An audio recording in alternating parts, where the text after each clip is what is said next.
Hello, welcome. Thank you so much for joining us for today's session Adobe on AI, turning momentum into enterprise capability. I'm your host, Lindsay Morris from Adobe, and today we'll be learning from Adobe AI experts Emily McReynolds, Gina Casagrande, Daniel Scheinberg, and Cedric Husler. Here's how today's show is going to go. So, first, Emily will discuss how leaders across marketing and technology can close the AI adoption gap and build the foundation for AI at scale. Then, Gina will demonstrate how organizations can understand and strengthen their visibility in the age of AI. After that, Daniel and Cedric will explore what it takes to move from AI adoption to AI transformation, including leadership alignment and the next steps to accelerate progress. We also have experts responding to your questions in the background, so please don't be shy. And when something piques your interest, let us know on the survey to the right of your screen, and we'll be sure to follow up. And yes, this session is being recorded, and it will be sent to you after we wrap, along with the deck. Okay, so to help frame up today's discussion, let's start with a quick audience poll. What is the biggest barrier to scaling AI across your organization today? Is it A, lack of shared KPIs across orgs? Maybe it's B, data and technology silos, C, governance and compliance, or D, unclear ownership? I know we asked you to select one, but of course, we understand there's probably a few of these that you guys are working and dealing with right now. I'm seeing a lot of responses coming in. Thank you for sharing.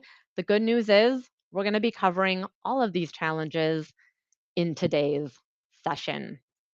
Okay, so what we hear about enterprises every day is that the AI adoption challenge isn't about recognizing AI's value, it's about operationalizing at scale. And so, as AI expands across organizations, marketing, technology, and risk teams must align around these shared goals and these decisions and outcomes. So, we're starting today by learning from Emily McReynolds about how leaders and teams can cross the AI adoption gap and build the alignment needed for responsible AI at enterprise scale. Emily leads global AI strategy for the Digital Strategy Group at Adobe. Her experience spans data governance, machine learning, and AI across technical research and industry, including at Microsoft and Meta. She deeply understands the challenges and opportunities organizations encounter when rolling out AI. Emily will cover a lot of information, so I do just want to mention again the deck is provided in the resources for today's show and as a follow up after the session. All right, I am excited. Let's dig in. Thank you so much for having me today. I'm really looking forward to talking to you all about how we can get leadership alignment and really build that momentum towards adoption across the organization. We're going to take a look at some statistics today. So we're going to pull those up right now. We know that AI tools are delivering that return on investment that's so important when we're talking about these investments. It's really the challenge now is how we get organization-wide adoption. The issue isn't the excitement or the attempts. We're really looking at how scaling comes from fewer handoffs, having clear accountability of who's responsible, and really getting these shared definitions across the different parts of an organization. We might have historically, thought, oh, a marketing department picks their technology and the IT picks their technology, but it's really with AI transformations a partnership that we need to see going forward. So we know that enterprises that implement formal processes have a better execution and really outperform ones that don't. So the statistics here are from research we did as part of Crossing the AI Adoption Gap to understand the companies who were having success, where that was coming from, and what they were doing in terms of leadership and metrics to make sure they were getting the best outcomes and the best return on investment. So we saw that companies with established responsible AI practices really had more productivity gains, helping people understand what the good thing to do with it was. We're hearing a lot about tokens and spending lots of tokens and now the cost. So helping people understand what the valuable use of the AI is, what the best use of it is to get those quality returns makes such a huge difference. We know that having monitoring systems, being able to track the outputs, whether that's for bias or different governance issues around your brand, we know that having these kinds of tracking and monitoring systems outperform those who don't.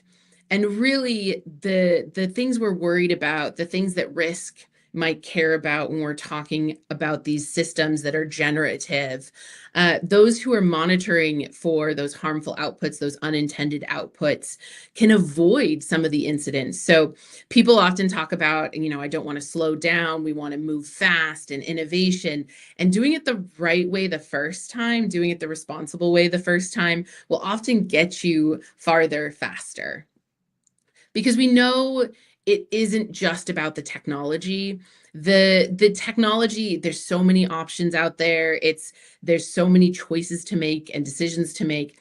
But when you've made that decision and you're figuring out how to run these inside your organization, the real challenges are often in misaligned incentives, not knowing who owns the outcomes, and even, oh, that person's in charge, no, that person's in charge, who's making the decisions. That kind of confusion can really slow things down and make it harder to get to the point you're looking for by using these technologies. So we know each organization, whether that's the CIO, the CTO, the marketing organization, the finance organization, they're making good decisions based on their metrics, based on the outcomes they're looking for and what they're tracking. But when we get them together, they might not all have the same alignment. So, we'll see the tech part of the organization, they have to rely on legal and policy and governance decisions and marketing's expertise on what marketing needs for their technology. We know personalization has been the promise for years and years now. But how do we align getting those AI systems into our workflows to make sure you're getting your results and at the same time meeting the standards of the other parts of the organization? And then for our finance folks, it's really thinking about the metric. Are we getting the value for this technology that isn't inexpensive but can do so much savings over time? And so we all see this friction that can happen as we go between these different groups, and we know the best practice is this early collaboration to reduce risk, to go farther together, to make sure we're all talking to each other. And yet they're often different departments that you might have relationships with some and not others. So thinking about how we make the case for everyone working together, because it's not that we don't know these things, it's how do we get this going? So we've got some statistics that hopefully you all will find helpful in making the case for this kind of leadership alignment. But we know that of the over 400 organizations surveyed across Europe, Asia, and North America, a lot of organizations still don't have mature priorities where they're aligned across leadership. You might not have a more monitoring process. It works in a pilot, but when you're getting to enterprise-wide adoption, there's a lot of tracking that needs to go into it. So setting up this structure can really, of course, set you up for success.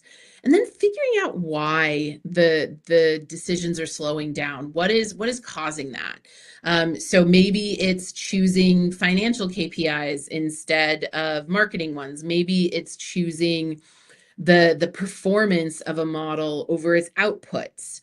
There's obviously a lot of talk about what we need to do for regulatory compliance. Every organization has their own perspective on what is acceptable risk when it comes to generative and agentic systems. And so, really looking at these different moments in time and different parts of the organization and how to align them, we can see the potential when you do have the pieces and the structure in place. So then what do? We outlined from this research three imperatives for your organization to really make progress. Everybody knows having shared goals makes sense, but how do you do that? What does that KPI, key performance indicators bridge look like? How are we figuring out what the ownership is? And businesses love a good, racy, responsible, accountable, consulted, informed, figuring out how all these pieces interact and when they're talking to each other.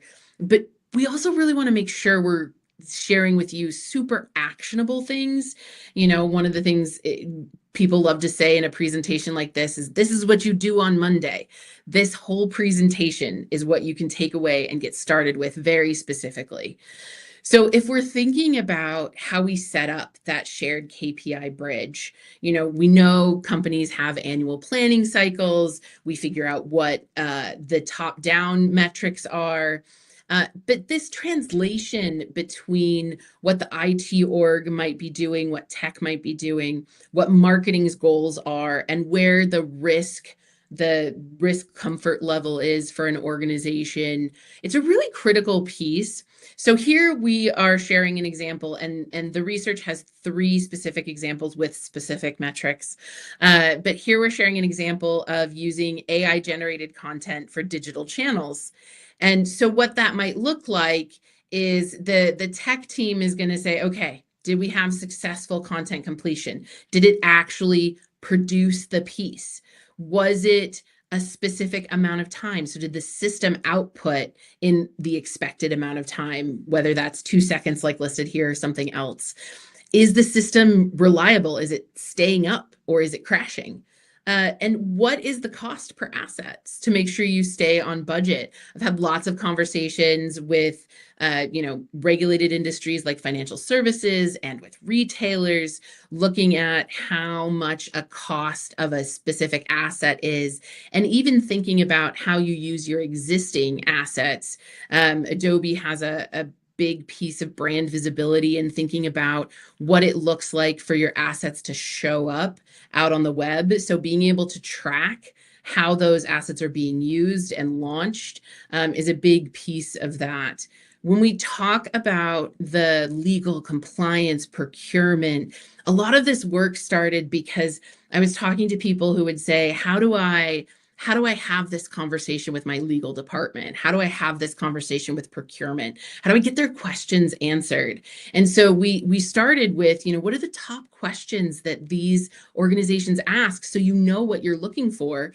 As you figure out which tools and vendors you want, you're prepared to answer the question for your risk teams and be able to say, yes, we know this tool will, for example, with this KPI, reliably tag each asset with its source, so we can have traceability in where it came from. We know that they do this level of testing to prevent harmful outputs and have reviews and automated checks. Very important, where is the human in the loop? Where is the person making the decision? And where are we automating? There's so much great automation out there now. Adobe has a governance agent that would allow you to have a pre-flag of where there might be some issues in checking your brand.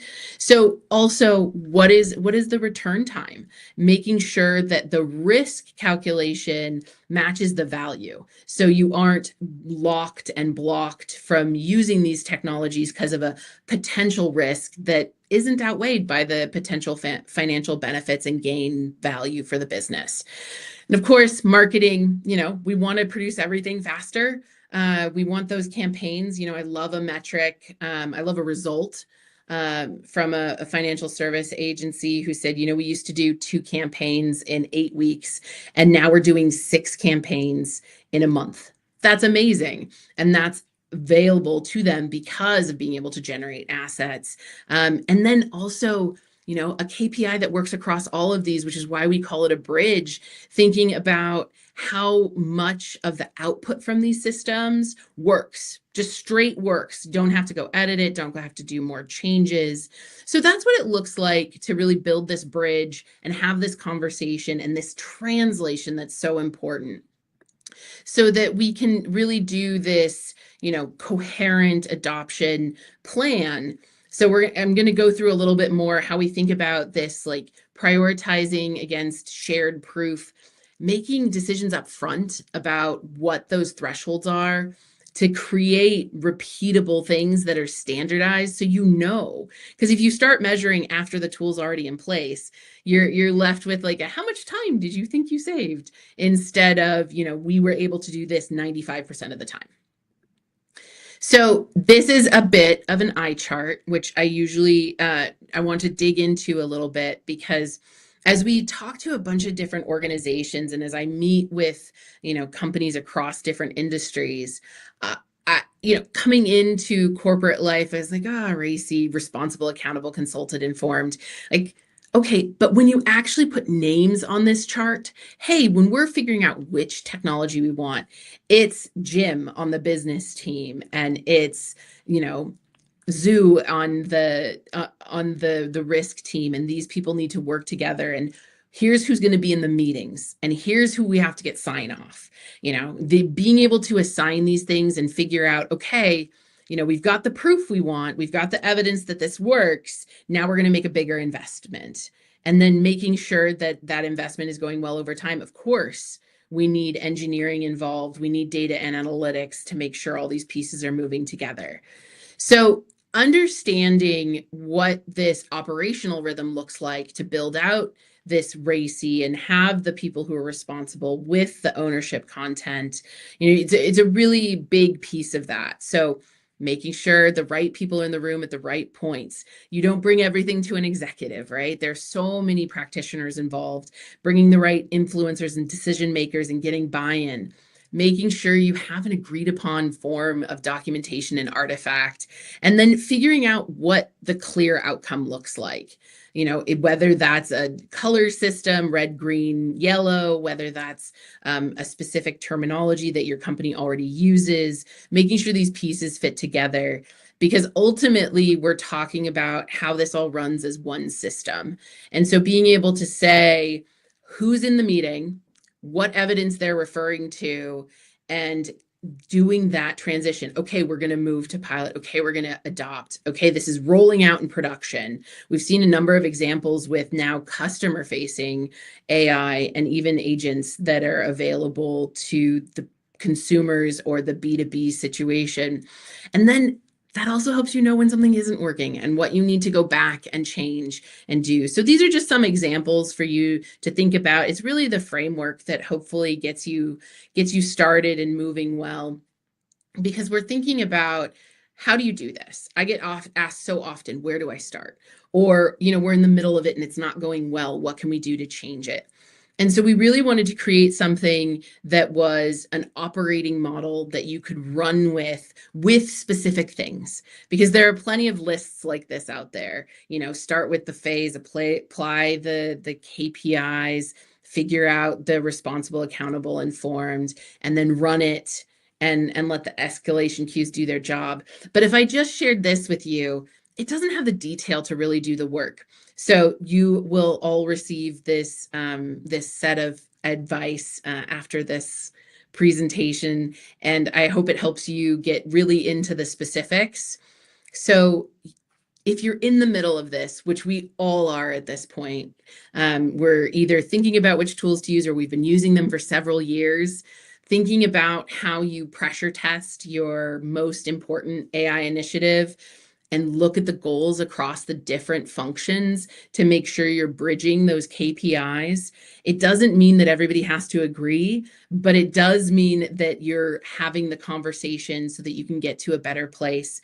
And with AI and with generative, things, we're thinking about what is the risk? What is the brand risk? What is the legal risk? And so having these conversations where these groups work together early on and throughout really will make a difference. And, I love the end result that came out of this piece as just a really simple framing. It's time to stop managing tools and start managing the scale. So hopefully this helps as you think about working through the process of adopting AI. Thank you so much for having me today. Stop managing the tools, start managing the scale. I'm going to remember that. I think our audience will too. Thank you so much, Emily. Okay, so we have learned about successful AI adoption, that it really does depend on internal, cross functional alignment across the business, technology, and risk teams. And also, that shared KPI bridge really stood out to me as something that is hugely impactful for organizations as we're working closer and closer together. Emily also mentioned brand visibility as this shared KPI for how your brand is showing up and how your content is performing. This is a big shift in how brands need to think about showing up in the age of AI. AI is fundamentally changing how people discover information and evaluate options and engage with brands. And so, as you think about your own search behavior, you've probably noticed some pretty big shifts in how you're interacting with content. Every team we're talking about today has a role to play in making sure that their brand shows up in the way that they want it to, because discoverability, clarity, authority, and trust are all critical to success. And now, as consumer interactions increasingly are happening through AI, every brand now needs to understand their strategy and dual optimization. This means people and AI. And so for that, and now Gina Casagrande, Director of Customer Experience Orchestration and Evangelism, will show us how Adobe's new brand visibility solution transforms AI signals into real business impact. Let's take a look. Adobe Brand Visibility is Adobe's new offering, helping brands compete and win in this AI-driven landscape. We're now combining SEMrush's foundational SEO insights and AI market intelligence with Adobe LLM Optimizer's optimization and measurement capabilities. It's the industry's first end-to-end application that helps brands understand their visibility, improve it, and prove business impact. Let's bring this to life using Adobe.com as an example. This visibility overview gives us an immediate baseline of our AI presence across markets and models. This is powered by SEMrush's massive AI prompt data, leveraging real user demand. Millions of actual prompts and topics people are asking LLMs like ChatGPT and Gemini. Here, we see that Adobe is associated with more than 3.7 billion monthly audience opportunities across AI conversations worldwide. This tells us the size of the demand and how effective we are at capturing it. Prompt research helps us understand the size and shape of the real demand around any topic relevant to their business. We immediately see thousands of related topics and tens of thousands of associated prompts. This helps us quantify the total demand around the topic. Now, let's compare Adobe with others in the market. We can see where Adobe is winning and where others are gaining ground. In LLM optimization tools, brands track relevant prompts and topics, but they also need to know whether their prompt strategy is actually aligned with the market. Adobe Brand Visibility continuously evaluates the health of a brand's prompt strategy. Using AI, it identifies and prioritizes the highest impact recommendations and helps surface any strategic gaps. Instead of manually analyzing thousands of prompts and topics, marketers get a prioritized roadmap focused on the opportunities most likely to improve AI visibility. Insights are only valuable if they drive action. Adobe Brand Visibility automatically generates prioritized opportunities, both on-site and off-site, to help brands improve their visibility in AI experiences. With Opportunity Workspace, teams can turn optimization strategy into execution. They can assign work, track progress, and collaborate around the specific prompts, topics, and visibility gaps they're targeting. And visibility isn't just about being found. It's about showing up with the right content in the right place at the right moment. And Agentic CMS makes that possible at scale. Rather than waiting on manual publishing cycles, brands can act on emerging opportunities in real time, automatically transforming insights into live, on-brand experiences across every channel. The result is a content operation that doesn't just respond to the market, it moves with it. And this is where Adobe Brand Visibility closes the loop. Once a strategy is complete, brand visibility automatically measures improvement. We can correlate these changes directly to the optimization work that was performed. And because it's integrated with Adobe CX Analytics, we go one step further, connecting AI visibility to downstream business outcomes like traffic, engagement, conversions, and revenue. This is the ROI proof that marketing leaders are asking for. And there you have it, Adobe Brand Visibility. It's a complete system with market intelligence, optimization, and measurement to drive brand visibility ROI.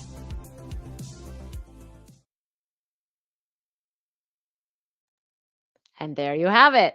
Adobe Brand Visibility closes that loop between AI insights and action, helping brands optimize digital experiences for both people and AI. And now, if you want to learn more about our new Adobe Brand Visibility solution, please let us know in the survey questions to the right of your screen, and we'll be sure to follow up. Okay, and now, next up, Daniel Scheinberg and Cedric Huesler are joining us for a conversation bringing together today's topics across leadership, alignment, governance, brand visibility, and measurable outcomes. Daniel Scheinberg is the Senior Director of Experience Cloud Product and Strategy at Adobe. He drives cross-product initiatives, including AI and agentic strategy and product marketing. Also, the unification of user experience across Experience Cloud. He and his team also lead customer feedback programs, user guidance, and product experience across Adobe's digital experience portfolio.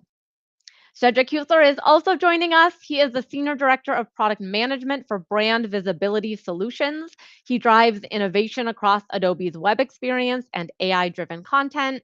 He also received the Adobe Distinguished Inventor Award for his contributions in the development of Adobe Experience Manager. Woo, what amazing bios. Daniel, Cedric, thank you so much for being here with us today. Thanks, it's great to be here. Thank you. All right, let's jump right in. There's a lot to cover, and the audience has been, thinking a lot about what we've been talking about today. There's been a lot of questions coming in, so I'll try to thread those through as well.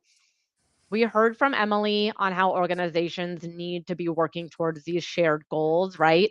And then to be able to scale AI. We also heard from Gina on how AI is already changing how customers discover and how they engage with brands. So Cedric, I'm going to start with you. I'm curious how AI is creating these opportunities, not just to improve operations, that's important, and we talk a lot about that, and we're going to today, but also how it increases brand visibility and customer engagement. Yeah, it's a very good question, and of course, it's on a lot of people's mind because as the consumers shift the way they find brands and make selections and choices of purchases or places they want to go visit, so our brands need to figure out, well, how do we show up, or can we somehow drive that conversation in sense of like how we're again how's our products showing up, how our services, and that is a whole new problem because those LLMs, or you think of ChatGPT, they're a black box. I mean, we just have to say that they're a black box. We don't really know how they work, and I think to some extent that's on purpose because there's a continuous development. They're getting better and better, so we don't expect those labs that build those models to explain us exactly how this works because again, it's a continuous shift. But I think we see as our mission here to regain that visibility, to give you as a brand the ability to regain and see how you are showing up, and give you tactics and the measurement framework to really engage in that. And we have seen over, because LM Optimizer is pretty much a year ago old now, and today we renamed it. But in this year, we learned a lot about how actually brands can make substantial changes. So it doesn't, even though it feels like a black box, you really can change how your brand shows up. And I think that is the great opportunity that every brand has in front of them. And we would, we love to work on that. Yeah, it's such an exciting time. We're all learning together, and you're right, it's evolving really quickly. And it's opening up these entirely new opportunities for growth and engagement. And so, taking advantage of those opportunities does require organizations to really align their people, their processes, and their technology in new ways. Daniel, you work and speak with our enterprise leaders and customers, I think, every single day. And you're hearing from so many of them who are working on these transformations. Why does it feel like AI is harder to implement than other technologies in the past? Like, what is different about this moment? Yeah, it's a great question. Because we've seen, obviously, like there have been large technology initiatives for decades now, right? And companies have got pretty good at thinking about how to roll them out. But everybody is sort of, finding some new challenges today. And Yeah. I think it really stems from a couple of things. One, as Cedric mentioned, right? Like these new generative AI technologies and agentic capabilities, there is something of a black box to them. They are, and even beyond that, they're non-deterministic. So every time that you come with the exact same question, you might get a slightly different answer, or maybe even potentially even a very different answer. The reasoning layer is non-deterministic, and so that really introduces a lot of uncertainty in the process. It raises questions of trust and governance, and everybody is really learning their way through how do we address these, how do we solve these, how do we get comfortable at enterprise scale with these types of technologies. And then I think the second thing is just that these technologies are evolving so quickly. It seems like everyone has had this experience of you're trying a use case today and it's failing, and within 3-4 weeks the exact same use case is working, and it's because the technologies are evolving so quickly, and it's really hard to keep up with, and it's hard to think about how do we test these things out, how do we plan for the future when there's this expectation that or this sense that the ground is shifting underneath us Right. all the time. Yeah, I know. You hear like the phrase like building the plane as you're flying it, right? Like we're all figuring it out and things are changing quickly. And so thinking about having some of those like guardrails and governance and sort of like letting you have that kind of like that lane helps you go fast, which is something that I think I'd love to talk to you guys about in this conversation. Following up on what you just said, we're hearing a lot of enterprises are thinking about AI in almost these two distinct ways. Some of them are saying, we're trying to just make existing workflows better and improve those. And then others are saying, like, we want to fundamentally change how we're working. We want to change the whole thing.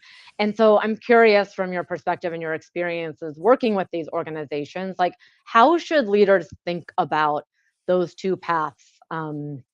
What should they be doing to set their teams up for success?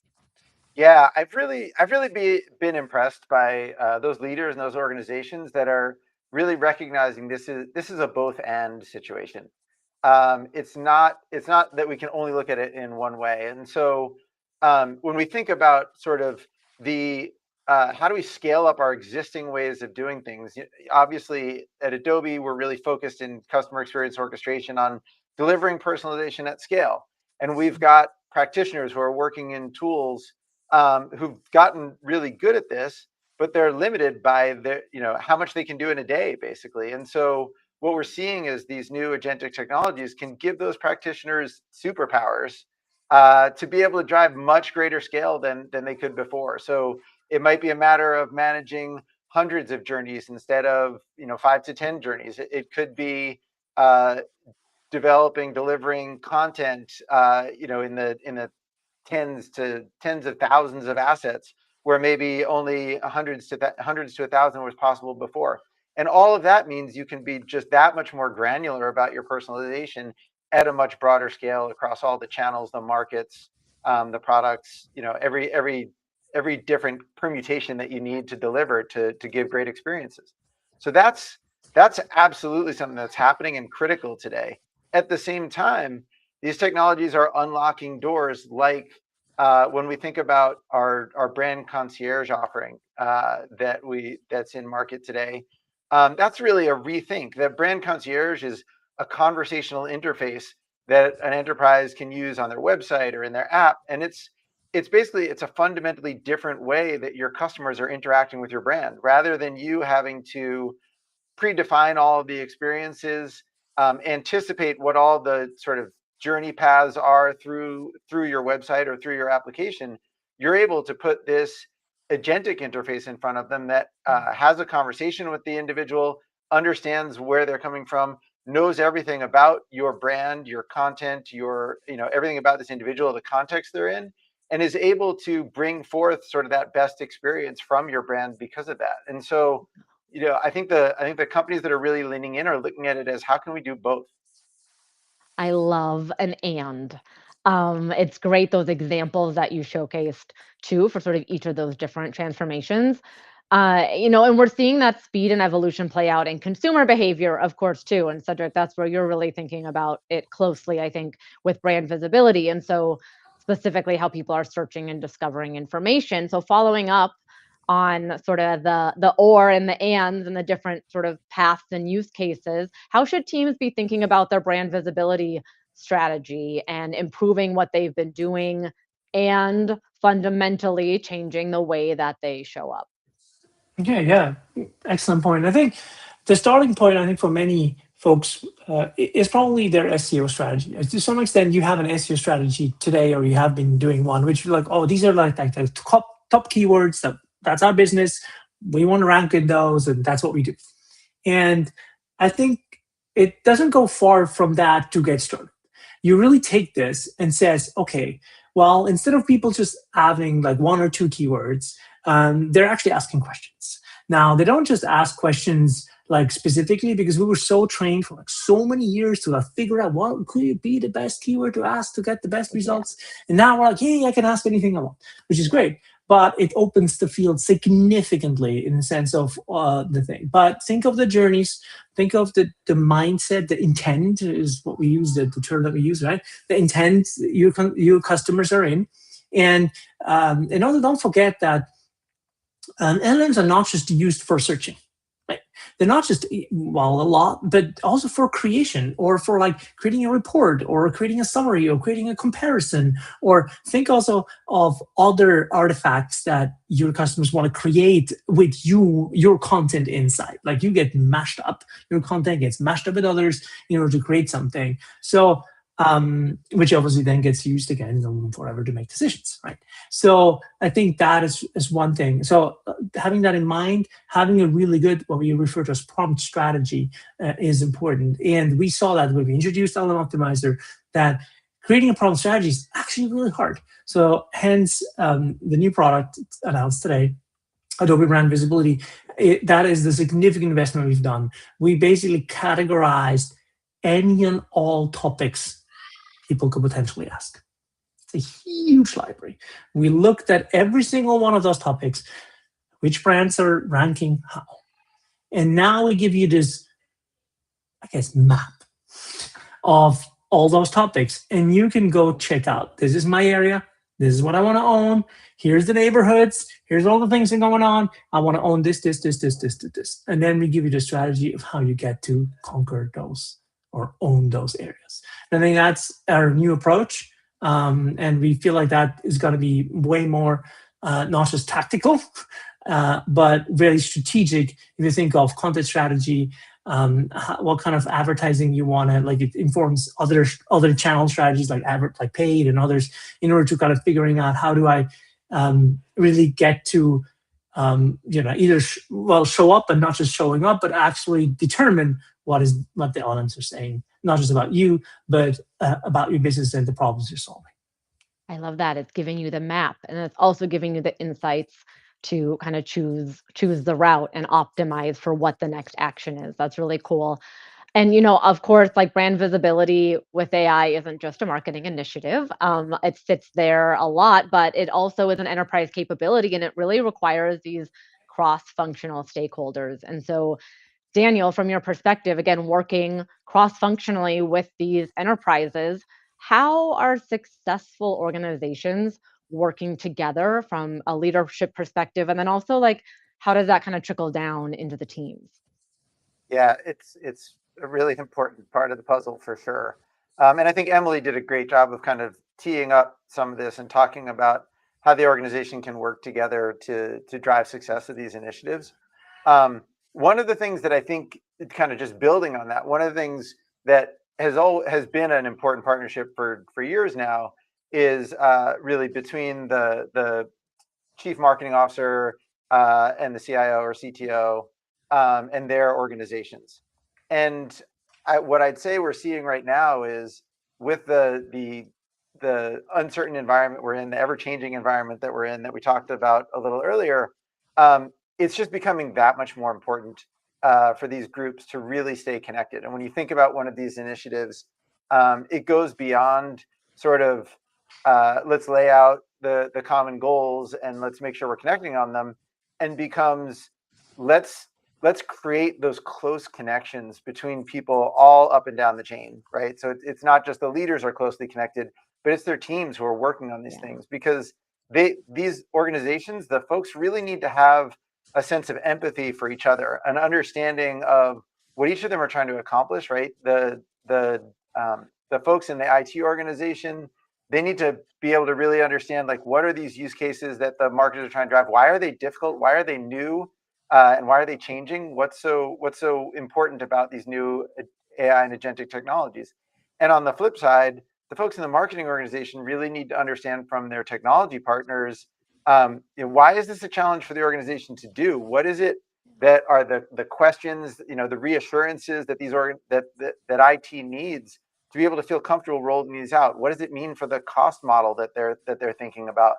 And so really having people, like I said, all up and down the organization, connected with each other, working together, and making sure that they really understand what's hard, what's easy, what's working, what's not, becomes just critical.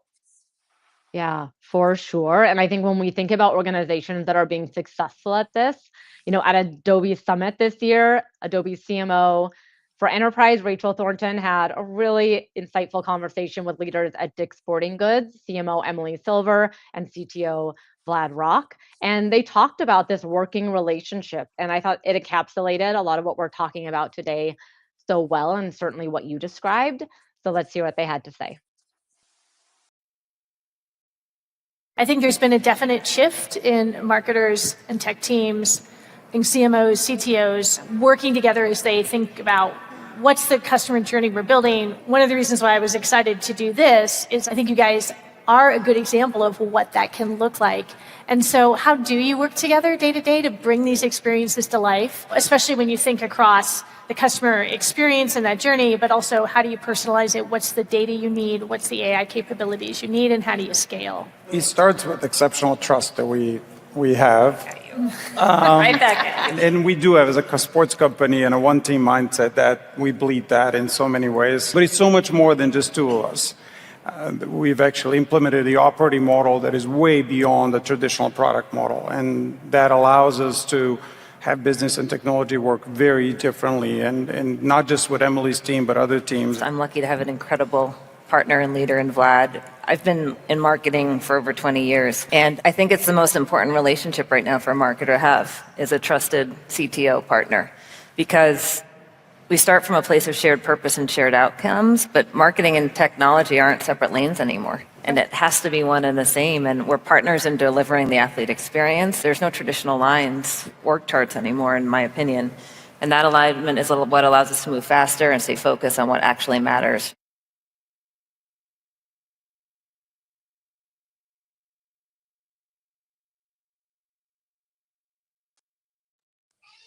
And so you can watch that full session on demand at summit.adobe.com. And we've also included it in our resources.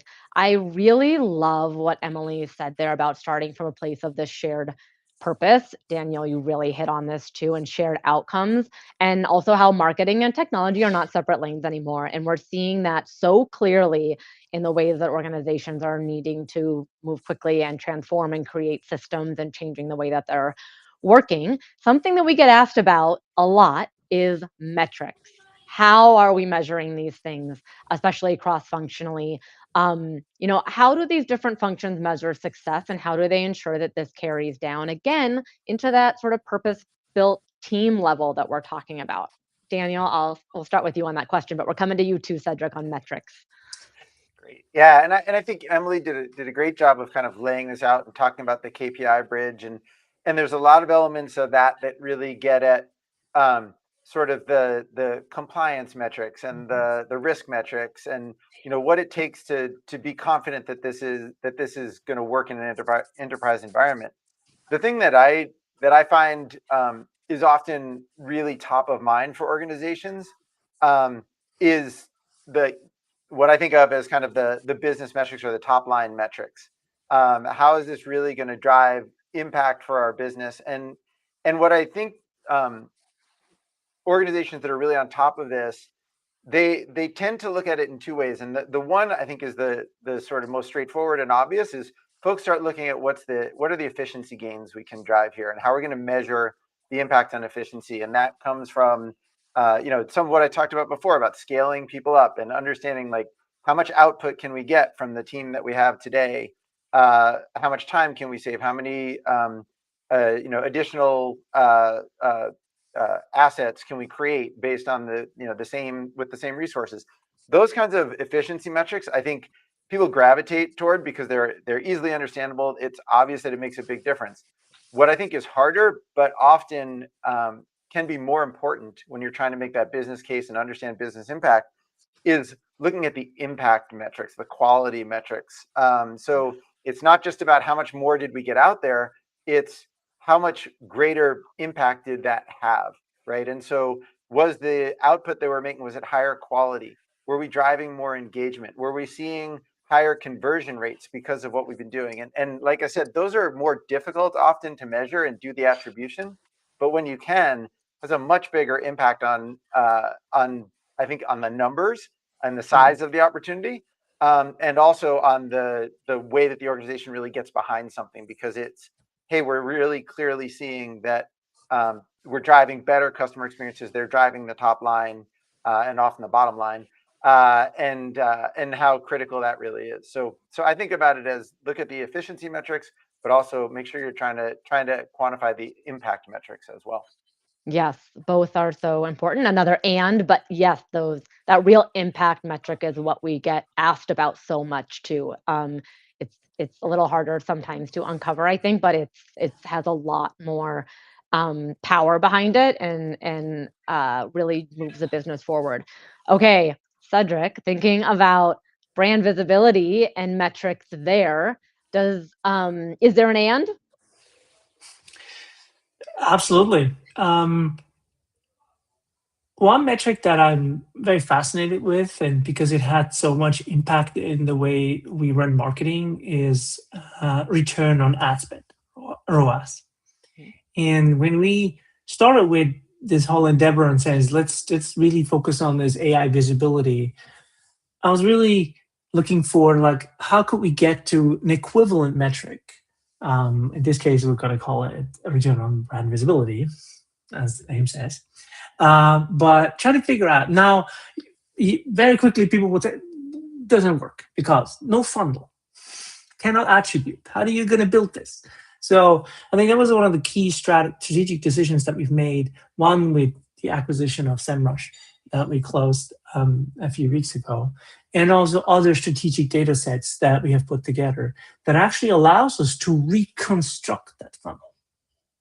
So that we, on one hand, have a set of data that really tells you from the top to the bottom, this is what the AI visibility gave you in sense of outcome and revenue for the company.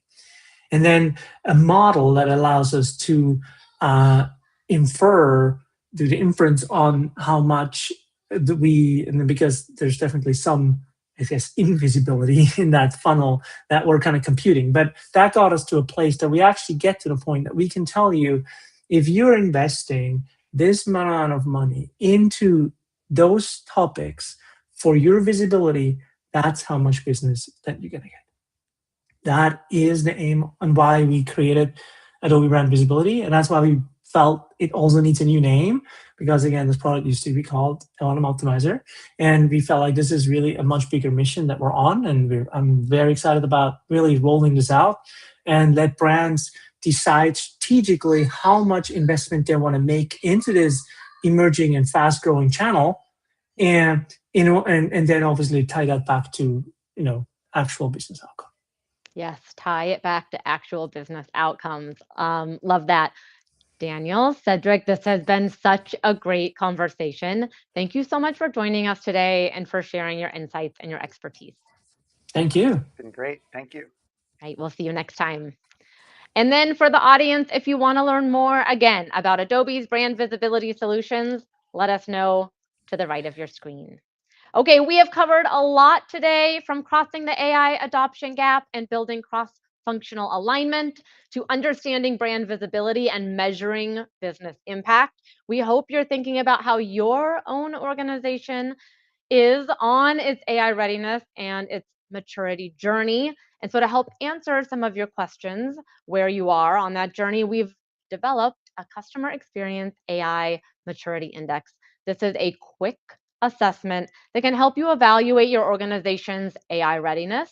It can benchmark your maturity and also identify practical next steps for moving from experimentation to transformation.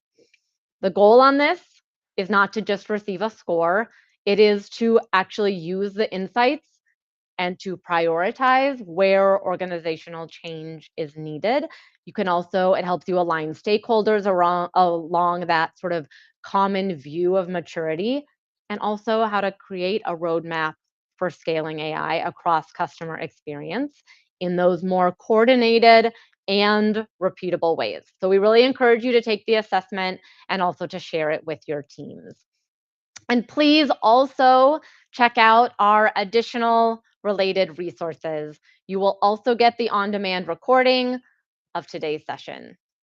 And now a big, big thank you to our audience for being here today, and to our experts, Emily, Gina, Daniel, and Cedric. Thank you for sharing your insights with us. Have a great rest of your day.